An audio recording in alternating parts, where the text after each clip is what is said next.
ज्ञानेन आकाशकल्पेन धर्मान् योगगणोपमान् ज्ञेया भेदेन सम्बुद्धः तं वन्दे द्विपदाम्बरम् न जातु कामात् न भयान्न लोभात् धर्मं त्यजेत् जीवितस्यापि हेतोः नित्यो धर्मः सुखदुःखे त्वनित्ये जीवो नित्यः हेतुरस्य त्वनित्यः.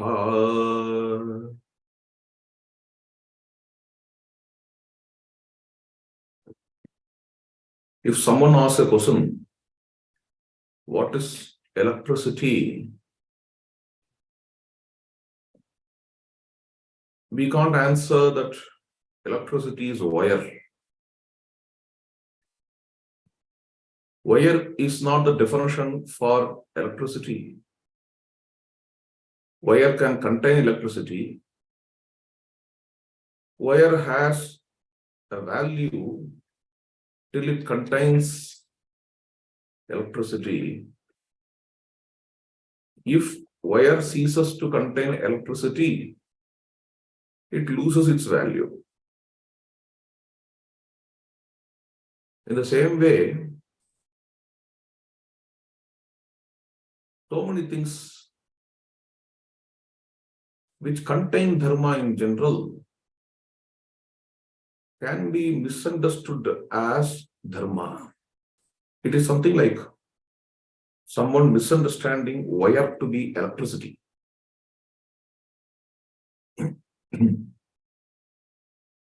What are they? In previous session, we saw something like religion or constitution or even discipline, several virtues and values. All these things are like wires in which dharma is electricity. Hope that this example can make us understand the thing. We need to search for what is that electricity. While we were seeing in previous session how just religion is not dharma, how just a law cannot be dharma, constitution cannot be dharma, need not be dharma. Constitution can be dharmic but not dharma by itself. While we were seeing this, in all these examples, we reject these things or we deduct, we may say, this is not dharma, that is not dharma, this is not dharma. It's because, for example, religion may have some dharmic elements, but religion is not dharma because by the name of religion also, so many genocides can happen. Massacre can happen, Holocaust can happen. So, religion is not a proper definition of dharma. Religion is not dharma because by the name of religion also, unnecessary hurting can happen.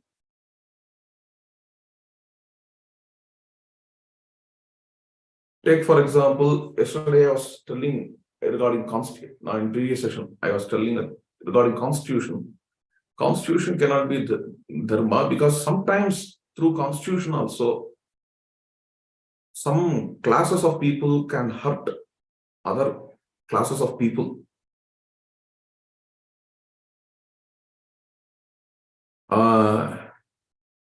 We saw various things like obedience is dharma. Need not be, because by obeying somebody, by obeying some elder, sometimes one may hurt another. An elder may ask a person to hurt another person, which is again leading to adharma. Truth need not be dharma. I was telling about a rishi's story. A woman was hiding in the cottage of that rishi. At that time, if he talks truth to the thugs who are chasing that woman, then it becomes adharma because it will hurt that girl. So anywhere regarding dharma, hurting and non-hurting are involved. We expect at least dharma is that which should not hurt.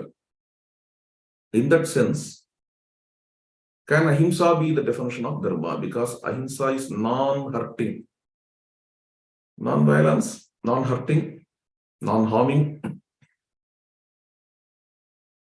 Can ahimsa be dharma?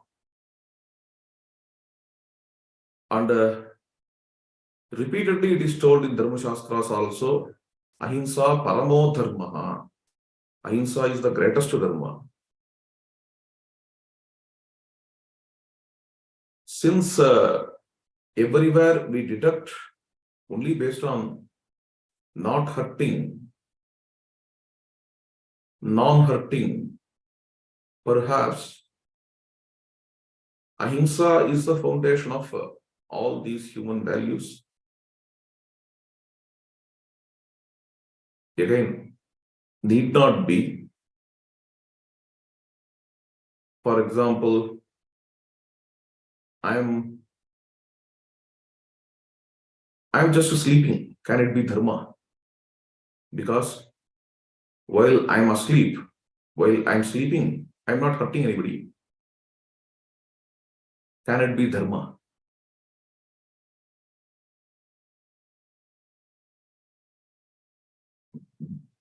Sleeping cannot be dharma. Okay. I'm not hurting anybody by sleeping. Therefore, can it be dharma? Can it give me punya? No. No. So, it's not just a non-hurting. Ahimsa, I wish to take the tone of the word ahimsa. It must be something more which is conveyed through the word ahimsa.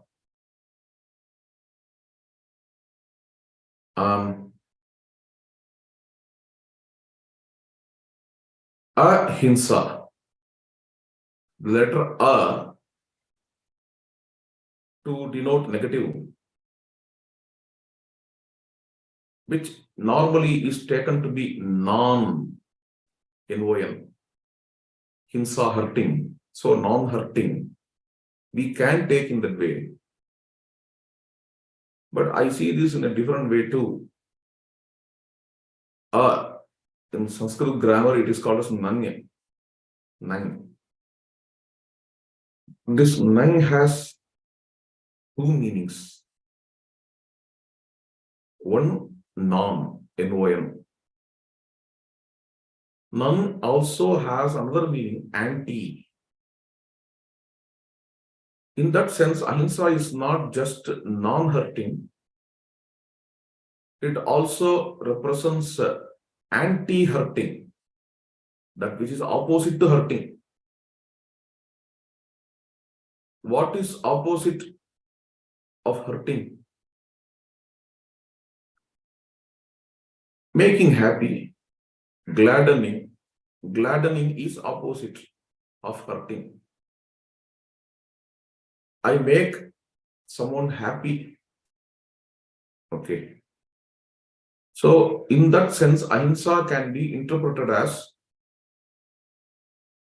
gladdening, making happy.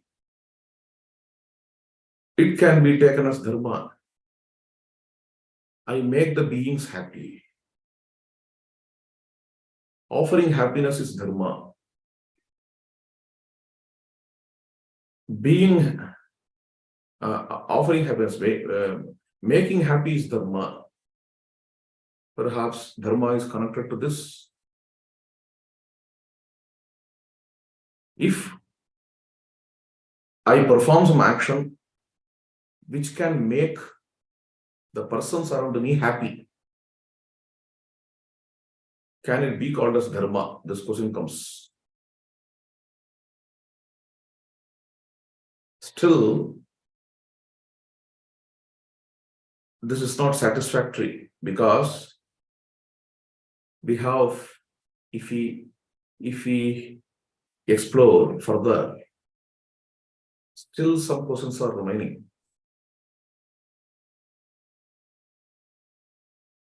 Two major questions. To make happy of whom is dharma? Please understand. To make happy of whom is dharma? Question number one. Question number two. What kind of happiness it is?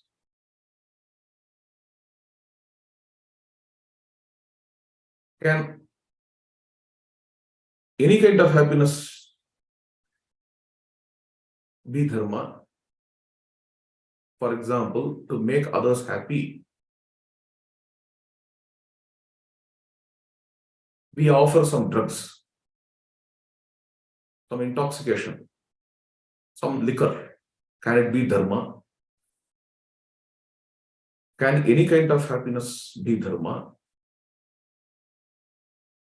Or only a particular kind of happiness be dharma? And offering to whom also matters. Of course, there is a wonderful statement which is very fundamental. What's that? Every day we are chanting this. Loka samasta sukhino bhavantu. May all beings be happy. Making happy is dharma, gladdening is dharma. Making happy of whom? For this question, we can give this answer. Making happy of all. Loka samasta sukhino bhavantu. Making happy of anyone. Making happy of all. So, to put in a nutshell, universal welfare. Universal welfare, sarve bhavantu sukhinaha, is a very, very important vishayam, content of all our scriptures. We have various scriptures, starting from the Veda. You go to Veda, throughout the Veda, you have the spirit. Indra ashabhyaspari sarvabhyaha abhayankarat. May Indra bless all beings with fearlessness. Sarvabhyaha abhayankarat. May Indra offer abhayam to all beings. Ma himsyat sarva bhutani, na himsyat sarva bhutani. Don't hurt anybody, any being. Vishwajanyam matim. May Lord Vishnu bless us with the mind of universal welfare. Vishwesham hitaha. Agni is the universal welfare. Mitrasyaham chakshusha sarvani bhutani samikshe. May I see all beings, sarvani bhutani, all beings with the eye of love. Mitrasya ma chakshusha sarvani bhutani samikshintam. May I behave in such a way that may all beings see me with the eye of love. Mitrasya chakshusha samikshamehe. May we see each other with the eye of love. I'm just giving the Vedic quotes. Yastu sarvani bhutani atmanyeva anupashyati. Sarvabhuteshu cha atmanam natataha vijigupsate. One who sees all beings in self and self in all beings, he doesn't have hatred towards anything. We can quote on and on. Throughout the Veda, you can see this. That's all. Universal welfare, passion of universal welfare, action oriented to universal welfare. May all beings be happy. What is that mantra? Sarvamastu anaturam. In Rudram it comes. May all beings be without disease. May Lord Rudra bless all beings without disease. So, this is the Veda. Following the Veda, the same idea of universal, same concept of universal welfare is prevalent throughout all other scriptures. You take Ramayana, Ramayana starts with a very important statement. Sarvabhuteshu kohita. I want to know about a person who bestows welfare for all beings. Valmiki submits this question to Narada. And then Narada says that is Rama. See, in the beginning, Valmiki is not interested to know who is ultimate God, what is Supreme Parabrahman, what is Maya. Question is simple. I want to know about a person who aspires universal welfare. Okay. Valmiki did not go directly to the person also. He did not ask, please tell me something about Rama. Please explain, please describe the qualities of Rama. No. He is asking, I long to know about a person who aspires universal welfare, for which the answer is Rama. So, I wish to adore a person who aspires universal welfare. I adore him. See, that's interesting. Why Rama is adored? Simply because of this reason. Simply because of this reason. That he aspires universal welfare and he lives for that universal welfare. He dedicated his whole life for universal welfare. Simply because of this reason, we aspire, we love Rama, we adore Rama. That is how the epic starts here. Sarvabhuteshu kohitaha. And throughout the epic, we see the same kind of theme. Sarvesham hisa dharmatma varnanam kurute dayam. Chaturnam hi vayasthanam. Tena tetam anuvrataha. Rama empathizes all beings from all classes of human race. Such kind of slokas are abundant in Ramayana. In Mahabharata too, wherever Dharma discussion comes, the word ahimsa comes, the word abhayam sarvabhutebhyaha comes. Bhishma says to Yudhishthira in Shanti Parva, having ahimsa as base, having abhayam sarvabhutebhyaha as base, we need to always interpret Dharma in any context.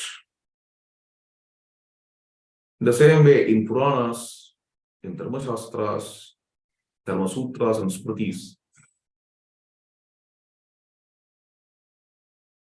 we see the same spirit, universal welfare, universal welfare, universal welfare. And then the texts available in regional languages, can it be the texts of Maratha saints like Tukaram or Namdev, the Samartha Ramadas, Sant Jnaneshwar. It can be Punjabi saints like Guru Gobind Singh. It can be Awadhi saints like Sant Tulsidas.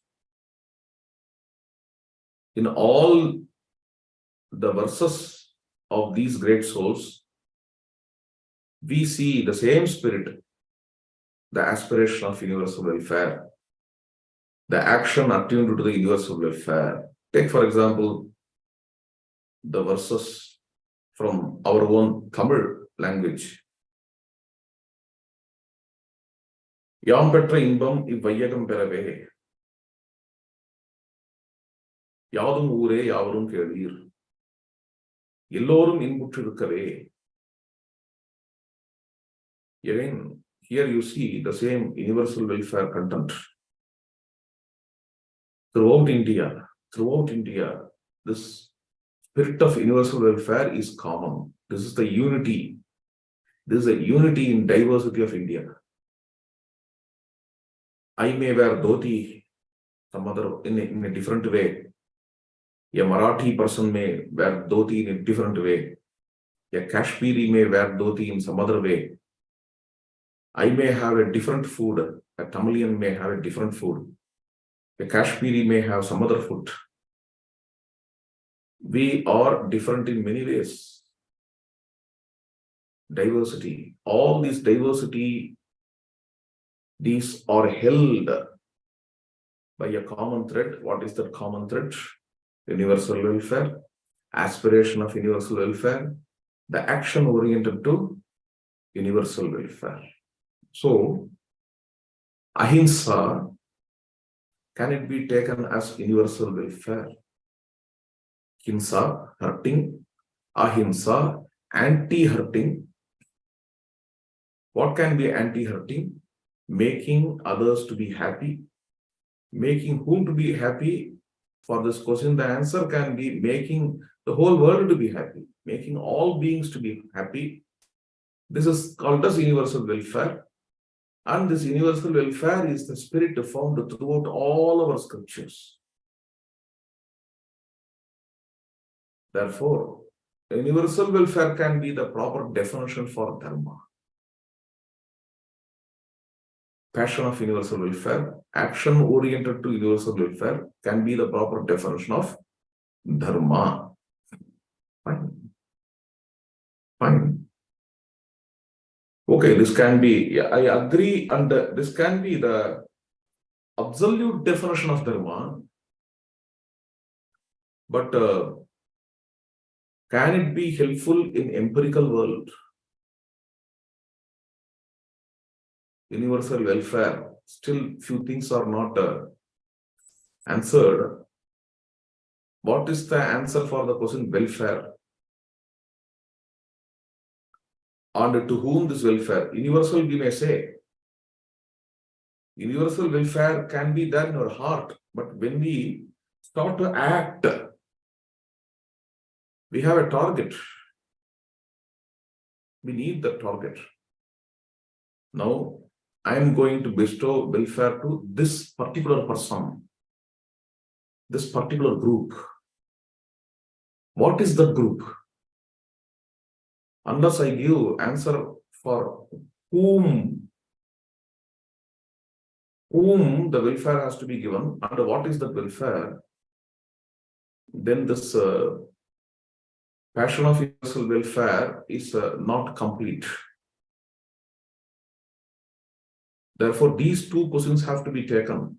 To whom I should make happy, and what kind of happiness I should bestow. What kind of happiness? In that the Veda says,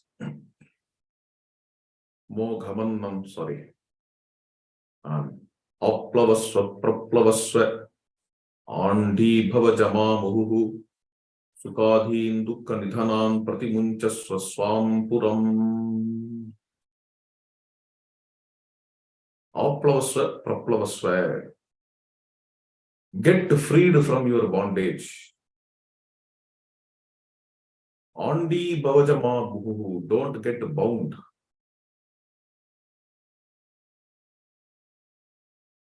Then, very important thing, Sukadin Dukkanidanam Pratimunchasva Swampuram. Get released from your binding which starts from Sukha Adina, which starts from Sukha, which starts from joy, and Dukkha Nidanam ends in misery. This is a very important passage of the Veda. There are various ways to enjoy. Among those ways,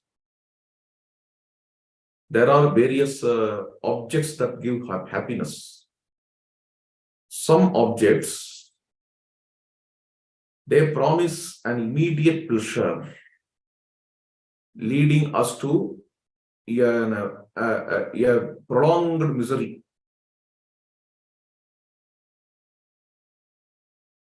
Immediate pleasure followed by prolonged misery. Sukadin dukkha nidanam.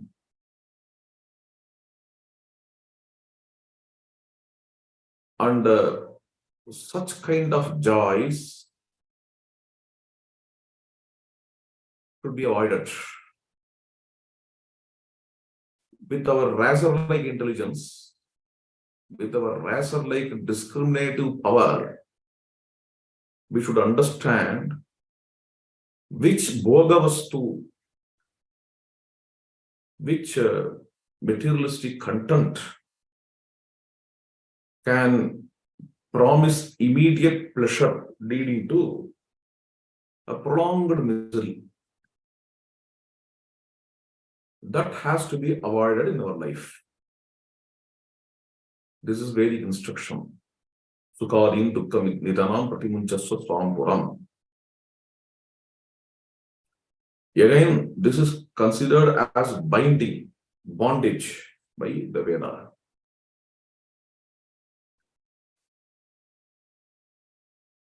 It appears simple, it appears wonderful, but many of us are bound in this way. This is a fact.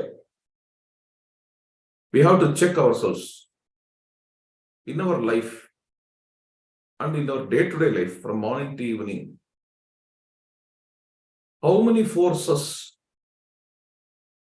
we indulge? How many forces start with an immediate joy, leading us to the prolonged misery? There can be so many things. So many things. Constant consumption of chocolate. Sometimes in some climatic conditions, air-conditioned room. We can give so many examples regarding this. Gambling. Again, gambling is a concept. It is not just playing dice.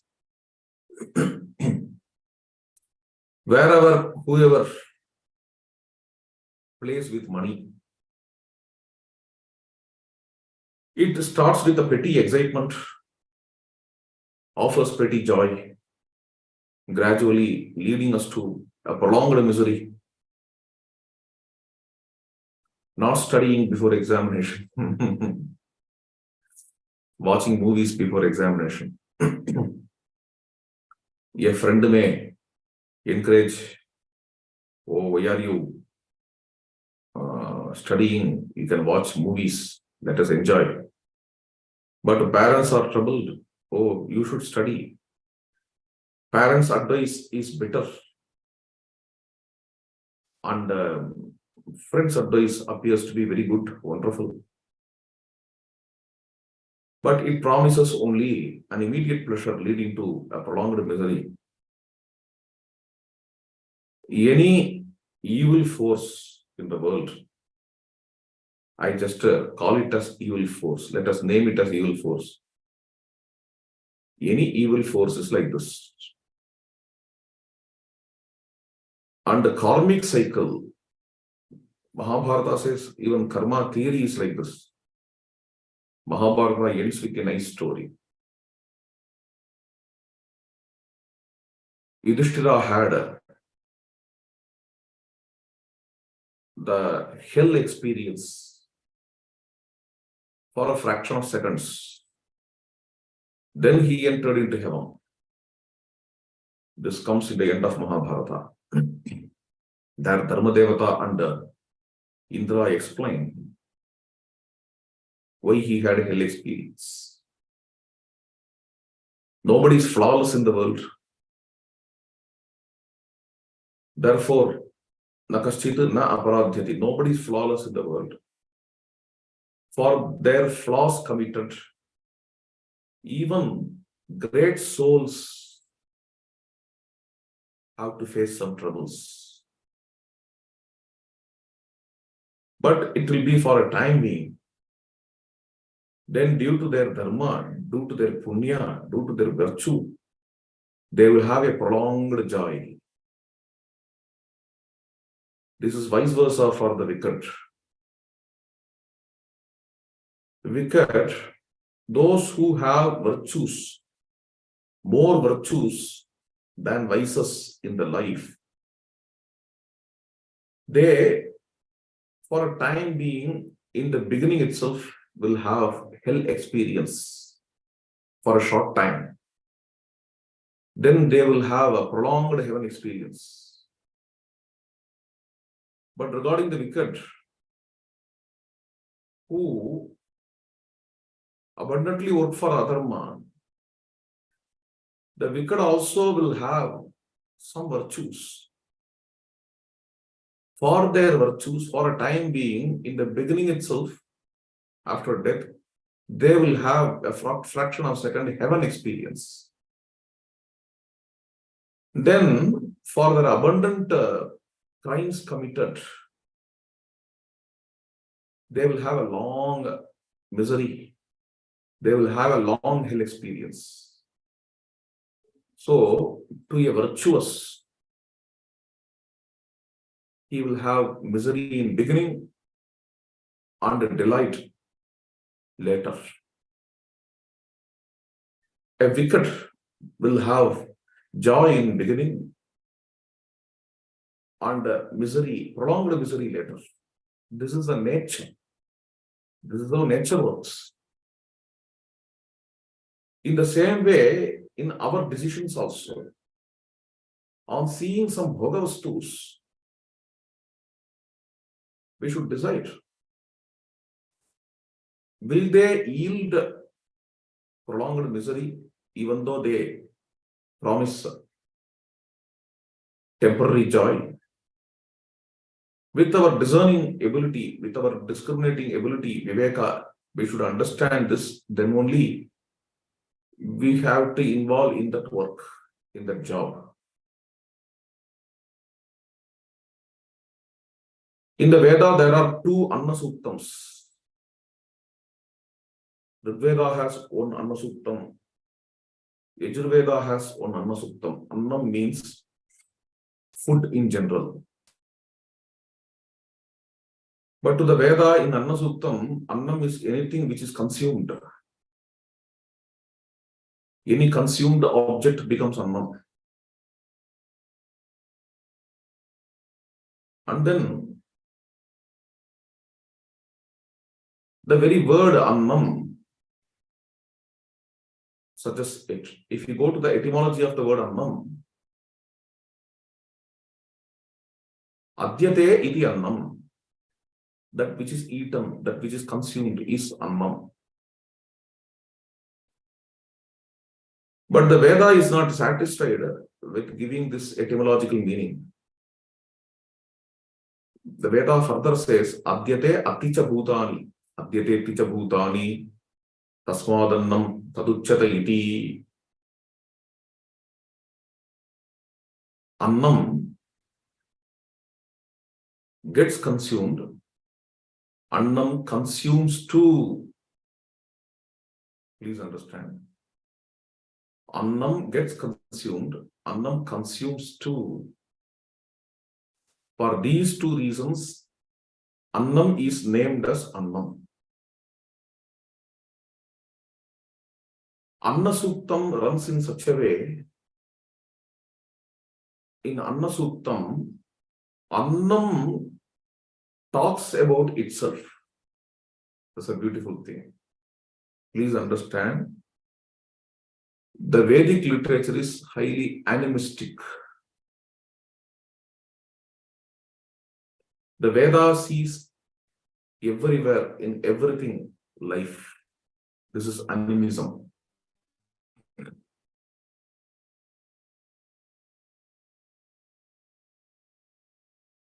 The ancient humans were like that. The archaeologists, the anthropologists, they all say the ancient worship of humans, the humans were animistic. Veda belongs to that era. There is animistic spirit in the Veda. It sees life in the food, in Annam. In Anna Suktam, Anna is talking about itself.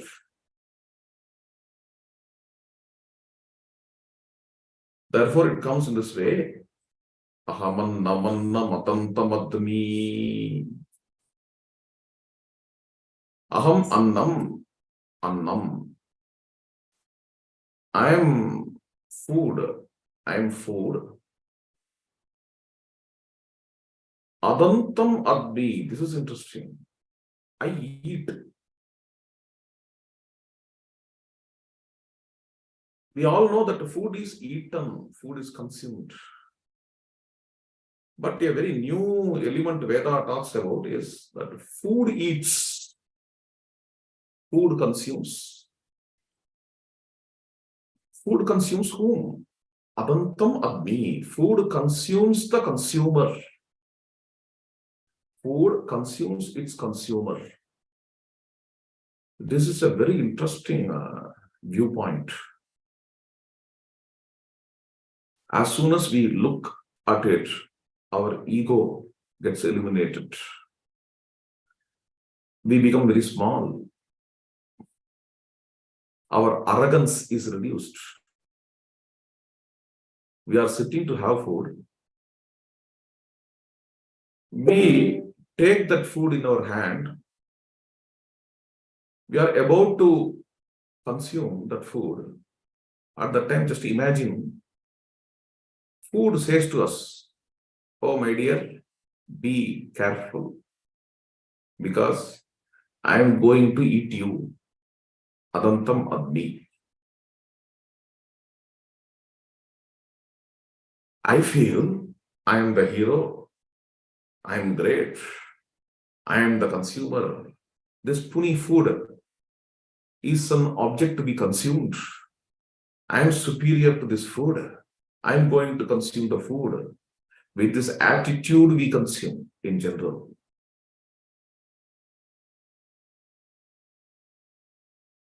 But here, based on this mantra, if you see, the food is telling us, my dear, be careful. I have come here to consume you. Vyaptam asya pasava sujambam. Pashyanti dhiraha pracharanti pakaha. The wise can understand what I am telling. What are you telling? I am going to consume you. It is not that you who consume me. It is me who consume you. Be careful. Your perception, your viewpoint, your understanding may be wrong. Ekapat bhuyaha dipado vichakrame. On seeing the wonderful statement of Darwin, fittest survives. Statement is right. The purport, the concept behind the statement also is correct. What Darwin meant through the statement, fittest survives, is correct. But the way in which we understand this statement is wrong. We take this statement, fittest survives, We derive an interpretation. That interpretation might is right. For that, we take this statement. For example, in a cutthroat competition in business, we use this term, fittest survives, which is very, very wrong. Fittest survives has some other meaning. Okay. Wrongly used, misused. If somebody has to be crushed in the business field, we say, this is the survey of the fittest. Science doesn't use the. Please understand. Coming back to the point,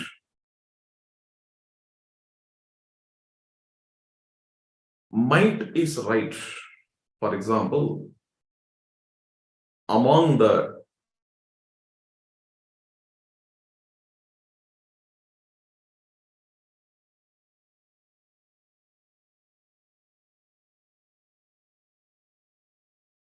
have to be, tigers will be abundantly available in the world. They will be surviving. They alone have to survive. If might is right, tigers alone will be surviving. But in population, tigers are very less. Tiger, perhaps the mightiest animal. If might is right,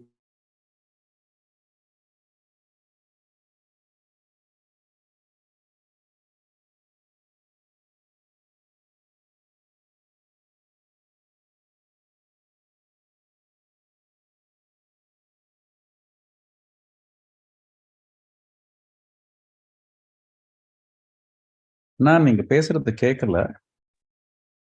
disconnect ஆயிடுது நடுவில்.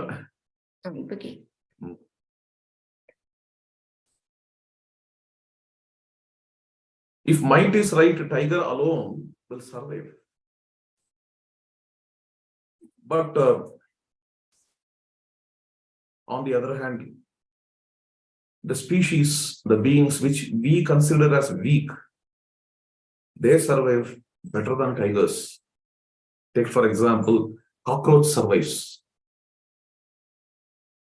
Okay. So, it seems survival of fittest must have some other meaning. Let me not go into it.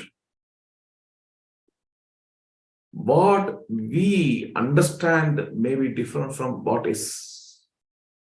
In that context, in Anasuktam, it is told, Ekapat bhuyaha dipado vichakrame. One-footed may excel many-footed. We think many-footed have to excel one-footed. That is a logic. That appears to be logical. But the Veda says in a different way, one-footed may excel many-footed. Ekapat bhuyaha dipado vichakrame.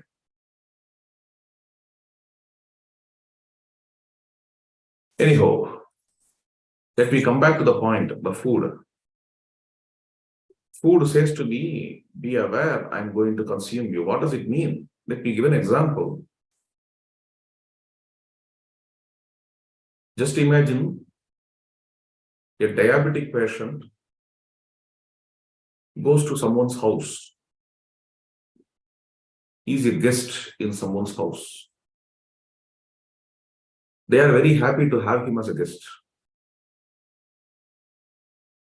Today is a day of celebration because some VIP has come to our house. They don't bother whether this VIP has diabetes or not. They are asking this diabetic patient, today you have come as our guest. Sir, can you have some sweets, rasagullas and gulab jamus and sandesh and all? And this guy is thinking, oh, I am diabetic. Tears are coming in his eyes. He said to those hosts, no, I'm a diabetic patient. Don't worry.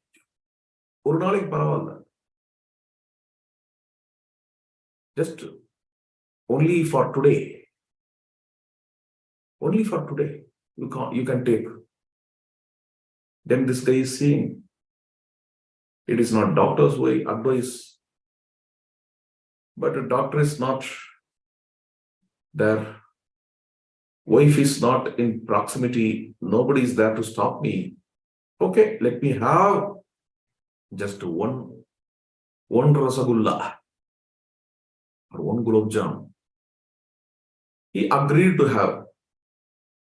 Unexpectedly, they brought several gulab jamus and several rasagullas in a huge plate.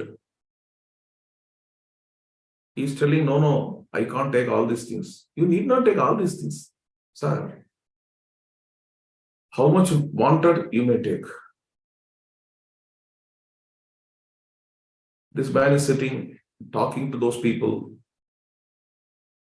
In this conversation, he himself doesn't know how much he has taken.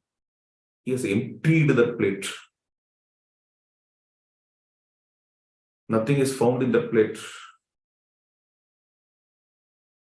Now comes the question,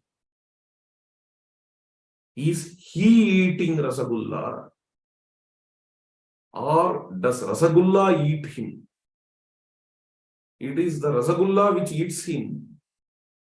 That is this adantam agni, adyate aticha bhutani. Consumer is not consuming the object. It is the object, it is the food which is consuming the consumer. It's not just only the food. It is with everything. It is with all materialistic pleasures. Simply, Kathopanishad says, Sarvendriyanam jarayanti tejaha.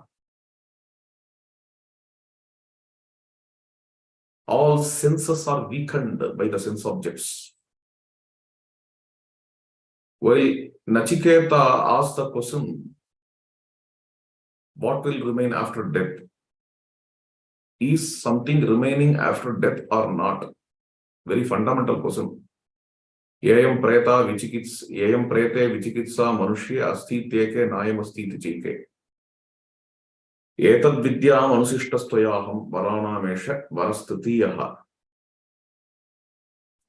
Yamadharmaraja says, don't ask this question. Mama uparotsihi. Don't disturb me with this question. I am not ready to give answer to this question. You may ask for any other thing. I will give you all materialistic pleasures. Don't worry. I will give you riches. And I will give you all wealth to you. Nachiketa says that the riches which you will give to me will weaken my senses. Sarvendriyanam jarayanti tejaha. The materialistic pleasures only weaken us, only weaken our senses. Because they, point number one, develop the craving desire. They bring us to that condition in which we feel very difficult to live without those materialistic pleasures. Point number two, by consuming, by abundant consumption of those materialistic pleasures, really the senses become weak. Jirna, jarayanti tejaha. It weakens our tejas. Tejas here means might, okay, strength.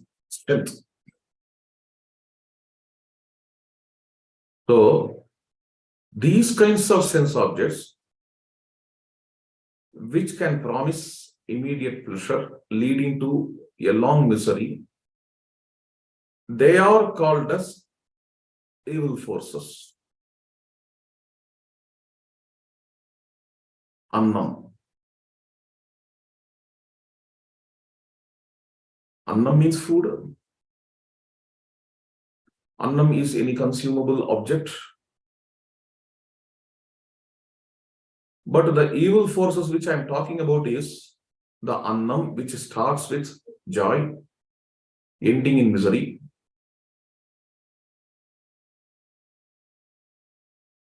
We need a term because we will use the term quite often in our talk later. Therefore, we need to term this. Normally, I term this as Atta. Atru, Atta, Atta means eater. The food which eats us. The consumable object which consumes us is Atta. Okay. So let us have this term because I will be using this term quite often. Hereafter, we should understand in our context, Atta, Atru, Atta means the one which starts from joy, ending in prolonged misery. What are those kinds of things? Let us have a look of the Veda. What Veda talks about. Let me give some examples for this. Sukadin Dukkha Nidanam Pratimunchaswa Swampuram is a fundamental explanation of this Atta. But regarding this, if examples have to be given from the same Veda, let me give this example. There is a nice mantra, Vedic mantra. Nasaswo dakshaha varuna dhritisa sura manyuhu vibhidakaha achittihi. See, the Veda is listing the sins. Among various sins, the first sin the Veda considers Sura. Sura means liquor. Liquor is taken to be sin by the Veda.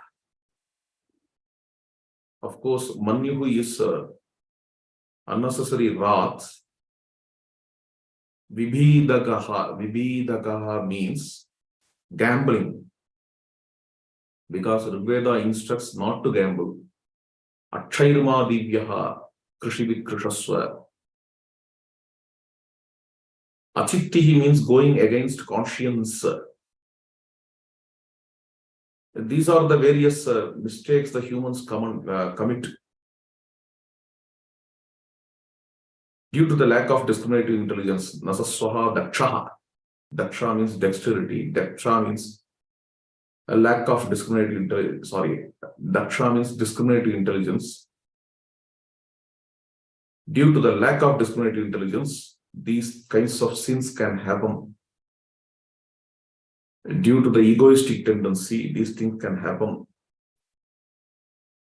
This comes in Varuna Sutta because Varuna is the Lord of cosmic order.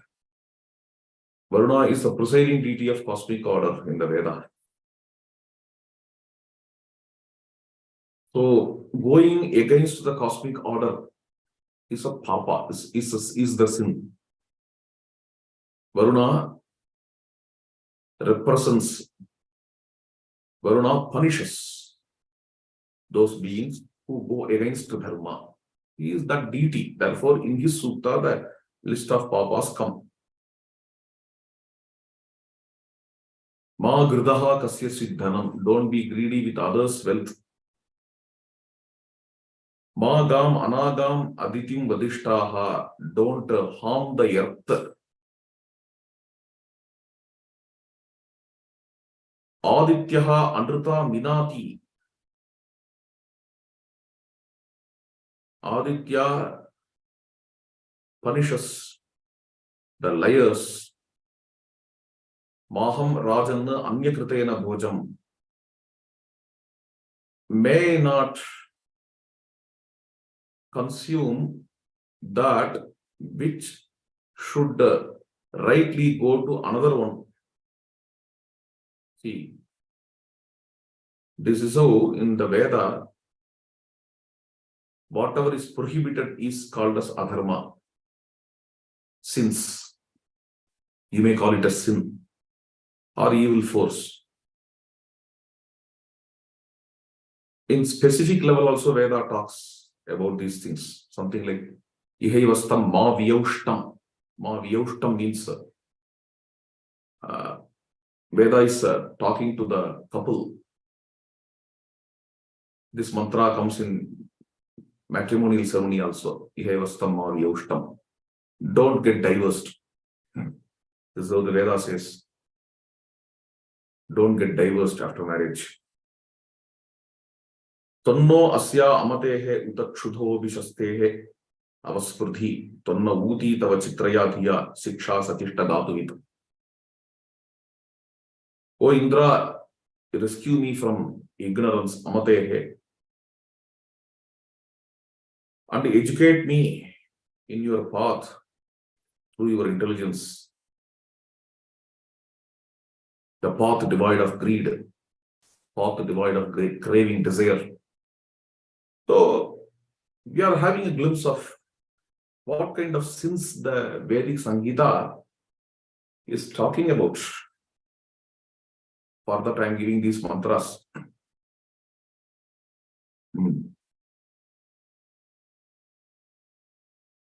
So, another thing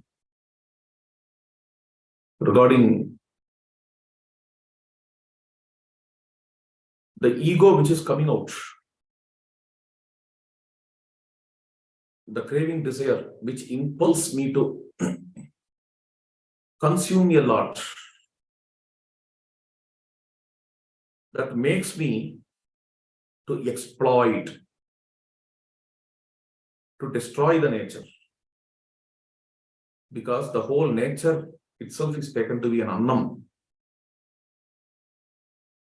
There are some principles, some philosophies, some religious faiths which say nature is created only for the consumption of human beings.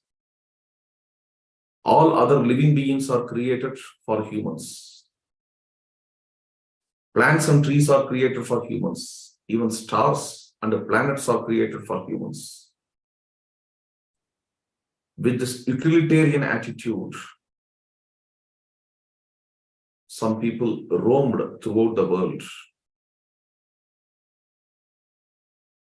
always having an attitude how to use this, how to use that, how to use that, because everything exists in the world for my usage, for my utility.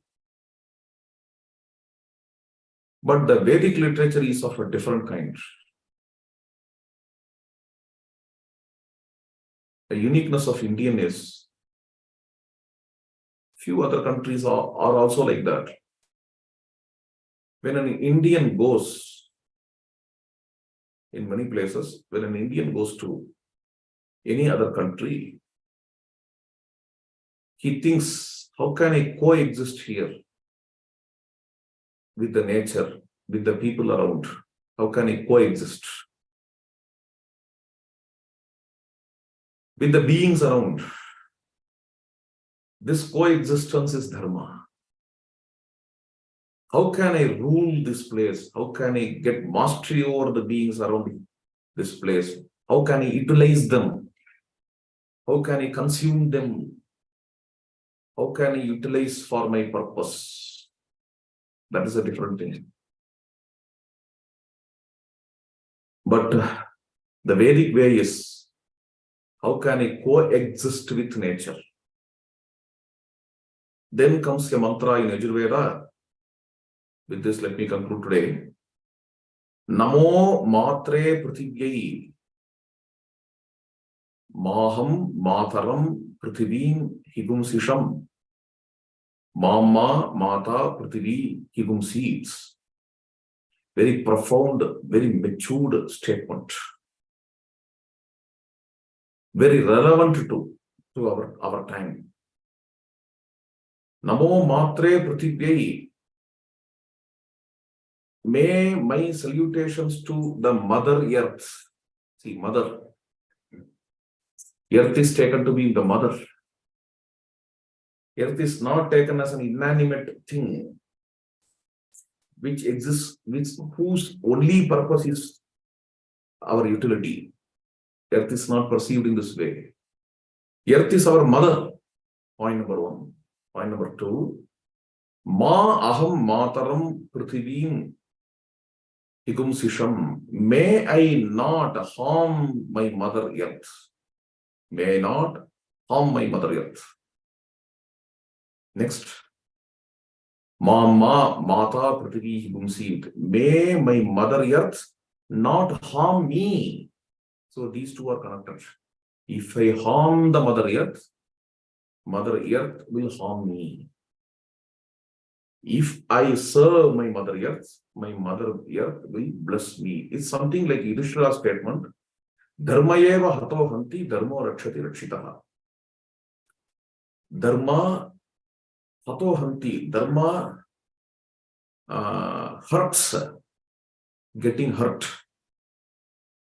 Dharma guards, well guarded. Dharmo rakshati rakshitaha. Dharmo rakshati rakshitaha is a simple formula-like statement which was already there, which is already there in Ramayana. A very, very famous sloka which Mahabharata quite often quotes in Devatin Pearl. And what is that sloka? Yam palayasi dharmantam dhrityacha niyamena cha savai raghava shardula dharmastvam abhirakshatu. O Rama, dharma which you are guarding is going to guard you in the forest. Mother Kausalya says to Rama. Mother Earth. In the Veda, any god has minimum two concepts behind the god. One concept, an external concept, another one, the esoteric concept. Adibhautika, Adhyatmika. In the same way, Mother Earth is also called as Aditi. Okay, this Aditi or Mother Earth, she also has two meanings. One, Aditi, Aditihi or Bhuhu. One meaning of this Aditi is Mother Earth, Earth. Another meaning, in esoteric way, she represents Mother Nature. Mother Nature. It's very important. Therefore, if the Veda says salutations to Mother Earth, may I not harm Mother Earth, may she not harm me. It also means may I not harm Mother Nature, may Mother Nature not harm me. Okay, this is a very important dimension of Dharma. So with this we conclude. To summarize, any bhogavastu which starts from immediate pleasure leading to prolonged misery is against Dharma.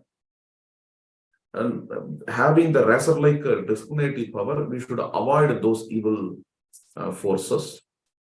And going beyond those evil forces, we have to explore Dharma further.